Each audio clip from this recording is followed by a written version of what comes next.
Mga kalingkod, i-share ko lang po yung devotion ko ngayong umaga na about sa mga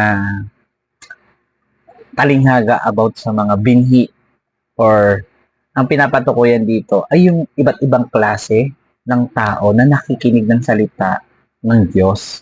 Unang-una po, ang sinabi po doon ay yung nalaglag na binhi sa daan.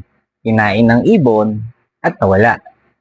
Pangalawa po, ang nalaglag sa binhi sa mabato. Namunga dahil manipis ang lupa, siya'y namatay din.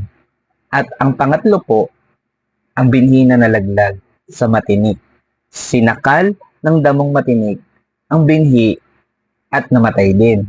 At ang pang-apat naman po, ang binhi na nalaglag sa matabang lupa. Siya ay namunga ng tig-100, tig-30 at tig-60 na po. Mga kalingkod, ito po ay talinghaga na gusto ipabatid sa atin ng Panginoon ng iba't ibang klaseng tao na nakakarinig ng salita ng Diyos. Kaya sa susunod na video po natin, iisa-isahin po natin ang mga meaning po ng mga talinghaga o binahagi ng Diyos sa mga tao na sa salita ng Diyos.